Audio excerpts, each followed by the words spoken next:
The most obsolete idea in today's world is the traditional path we've been taught. Go to school, get a job, work hard, save money, get out of debt, and invest for the long term in the stock market. But let's take a step back and look at the bigger picture. Why would you save money when they're printing trillions of dollars? The gap between the 1% and the 99% is massive, and it's not just about money anymore. So what do? In every one of us, there's a poor person, a middle-class person, and a rich person. The poor person is still inside me, always worried about survival. The middle-class person craves security in that steady paycheck. And then there's the rich person with a completely different mindset. But here's the thing, we're not taught how to be rich. We're taught to go to school, get a job, and collect a paycheck, not how to create wealth. If you've read Rich Dad, Poor Dad, you'll know that my rich dad refused to pay me. He said the paycheck was one of the most damaging things you can take in your life.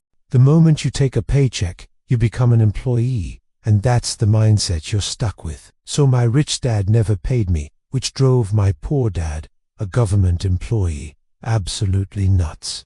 You've got to pay people, he'd say. But Rich Dad wasn't saying the paycheck was bad. He just didn't want me to be a slave to money. As an entrepreneur, if one venture folds, I just try another. I don't need a paycheck. I don't need anyone to take care of me. If my government doesn't like me, I can move to another country because they need entrepreneurs there. The entrepreneur isn't so much about the business. It's about the mindset and the skill sets. It's about operating under a different set of rules. Small businesses don't operate under the same rules as big businesses. The entrepreneur mindset comes first, followed by the skill set and the rules. Depending on whether you're an employee or a small business owner, the rules are different, the mindsets are different, and the skill sets are different. If you're thinking about making the leap into entrepreneurship, let me share what happened to me. I still remember my last paycheck clearly. It was one of the worst and best days of my life. I was excited but also disturbed. Another guy, John, came up to me and said,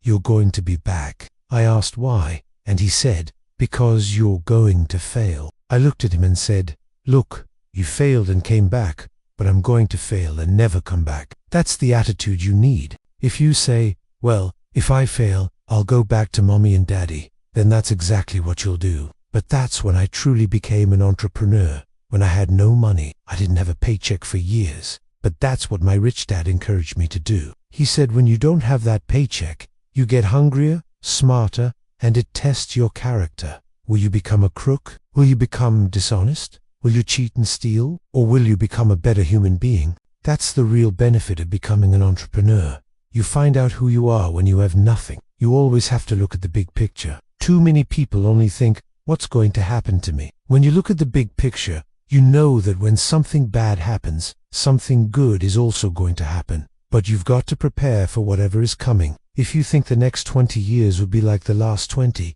you're going to get cream. You know, when we go to the supermarket and buy a carton of milk, we always check for the expiration date. But most people don't check for the expiration date on their brains. Instead of getting out of debt, I get into debt. I just refinanced $300 million in debt, going from 5% to 2.5% interest.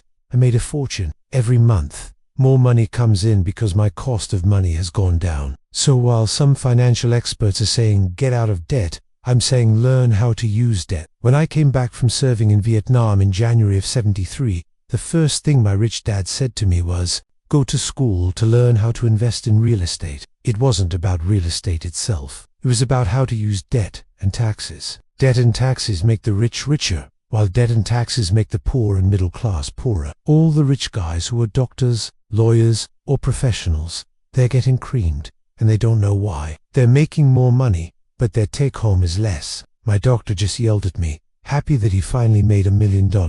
That's why lesson number 1 in Rich Dad, Poor Dad is that the rich don't work for money. Instead, we create businesses as entrepreneurs. We acquire real estate. I don't invest in the stock market. As entrepreneurs, we have more control over our income, how much we make, and how much we pay in taxes. Because I'm an entrepreneur and an investor in real estate, I pay 0 tax. Every time I make, let's say, $1 million as an entrepreneur, I immediately invest it in real estate, and I have a 4-to-1 step up. So I put $1 million in real estate. I get $4 million from the bank.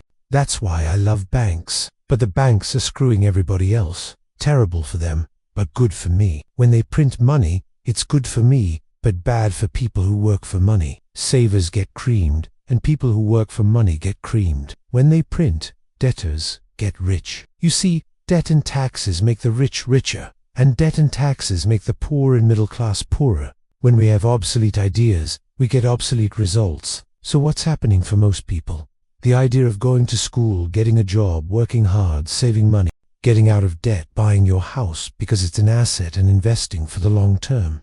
It's all obsolete. The world has changed. The world changed in 1971 when President Nixon took us off the gold standard and money became debt. Education was more important before, but now it's obsolete. There's Moore's Law, which states that information doubles every 18 months. In other words, everything is obsolete in 18 months. So when you come out of school, you're already obsolete. That's why I'm the old guy meeting my friends who went to Harvard, and I'm thinking, yeah, that was how long ago. Today, banks are charging you interest to save money. In other words, the banks don't want your money because they've printed too much of it. That's why there are bubbles in stocks and real estate. People are dumping cash because, as I said, savers are losers and cash is trash. And yet people still want a high-paying job. Well, that's an obsolete idea. Getting out of debt is an obsolete idea. You should learn how to get into debt, how to use debt to get rich. They'll never teach you about taxes. The reason the 1% is way up here and the 99% are going the other way is because when you print money, two things happen: inflation and taxes. It's crushing them. Any entrepreneur who thinks, I'm just going to make money and start a business, really needs to smell the roses. That's not what real entrepreneurs are doing. Most entrepreneurs, there are 28 million small business owners in America, and 24 million are one-person entrepreneurs. They're called non-employee entrepreneurs. That's what happens when people don't really understand what an entrepreneur does. Most people are self-employed, but they're not really entrepreneurs. The self-employed pay the highest taxes of all, and nobody tells them that. It's also called the entrepreneurial spirit. But what we're actually talking about is that there's no such thing as a bad economy. We all have an external economy, but we also have an internal economy. The willpower is to change our internal economy. So for me, I can see the good, I can see the bad, but I don't really give a damn, because I'm going to be rich anyway. But a poor person with a poor personal economy will only see a bad economy because they don't know how to make money in any economy. A middle-class person has a middle-class economy. They want a nice house, a steady paycheck, a job, and a car. So when you take their job away, to them, that's disaster. But since an entrepreneur doesn't have a job anyway, it's no big deal. All I'm saying to people is what Bucky Fuller taught me. There are always two sides. If you think the economy is bad, it's because your economy is bad. If you think steady employment is important, then you'll see an economy without jobs. It's about your internal economy versus the external economy, what you can control versus what you can't control. The real entrepreneur has an internal focus. If they fall down, they say, oh, this is good because I'm going to go up higher. The average person will fall down and say, oh, I'm going to take some Prozac. Mistakes matter. They mean you didn't know something. But a real entrepreneur, whether they fall down or go up, can always stand back up and go higher. No matter what happens to them, they get stronger, better, smarter, and happier. But a person with a weak internal mindset is so afraid of what might happen that it generally does happen. People who are afraid of losing their jobs generally do lose their jobs. Everything comes through you. The entrepreneur's first job is to control what's inside, not outside. The moment you take that paycheck, you're an employee. You've got to be stronger than that. It's about inside control.